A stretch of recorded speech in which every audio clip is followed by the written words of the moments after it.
Hey everyone! What we're about to cover in the next few minutes is incredibly important. This knowledge could genuinely help you save a life.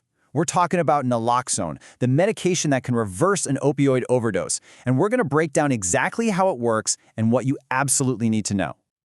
And let's be really clear about the stakes here.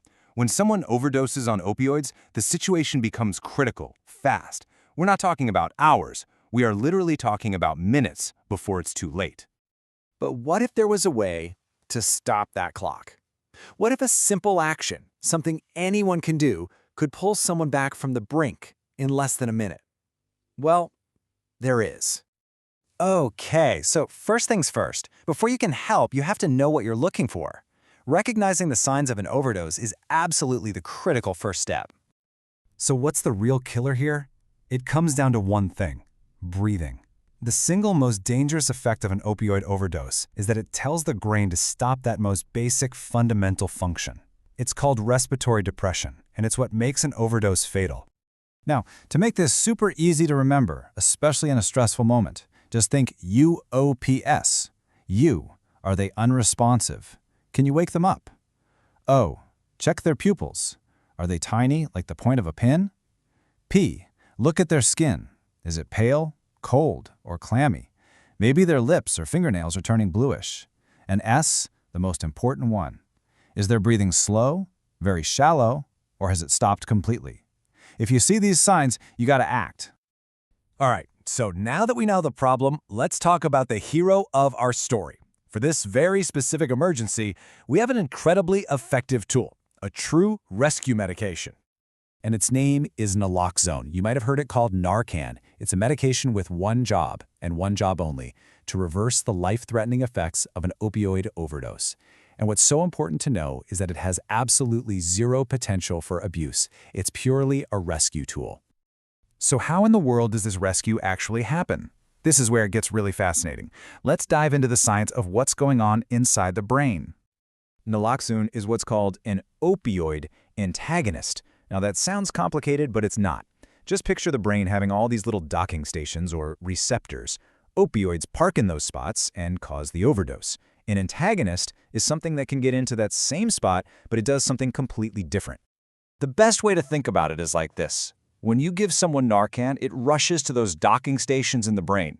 It has such a powerful attraction to them that it literally kicks the opioid molecules out of the way, and in doing so, it stops the overdose in its tracks. And here's why it works so well. It's basically a competition. Opioids like fentanyl, they have a certain attraction or affinity to those receptors. But naloxone's affinity is way stronger, so it always wins the fight for that spot. And once it's there, it doesn't activate the receptor, it just blocks it. It's like putting a key in a lock that fits perfectly but won't turn. It just sits there, preventing the opioid key from getting in. Okay, the science is cool, but this next part is what truly matters. What can you, as a bystander, actually do? Let's walk through the exact steps to save a life. Okay, first, check for responsiveness. Shake their shoulders and shout their name. If they don't respond, the very next thing you do is call 911. Get professional help on the way. Then, you administer the naloxone. If you know how, it's a good idea to provide rescue breaths. Now, it's not always instant, so you need to wait 2 to 3 minutes. If there's still no response, you can and should give a second dose. And you're most likely going to see it in one of two super simple forms. The most common is the nasal spray. There's no assembly, you just put the tip in one nostril and press the plunger. That's it. The other is an auto-injector, which works just like an EpiPen. You press it against the outer thigh, and it'll even talk you through the steps. Both are designed to be used by anyone. So, you've administered the naloxone, and the person starts to wake up. That is a massive victory, right? But listen, and this is really important, the emergency is not over yet.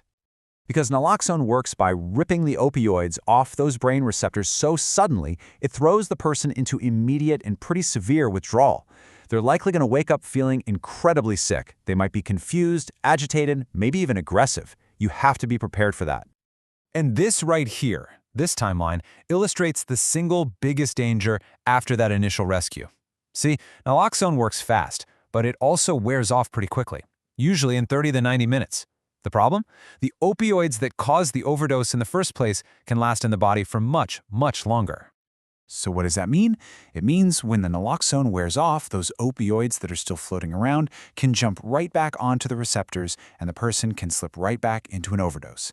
This is why you absolutely must stay with them and wait for medical help to arrive. You cannot leave them alone. Now, you might be thinking, what if I'm wrong? What if it's not an opioid overdose? And that's a fair question. But let me be crystal clear.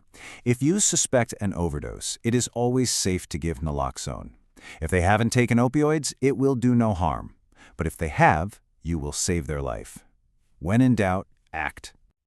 So there you have it. You now understand the danger, the science behind the rescue, and the exact steps to take. You have the knowledge. You have the power to reverse an overdose. So the final question really isn't about the medication anymore. It's about you. Are you ready to act?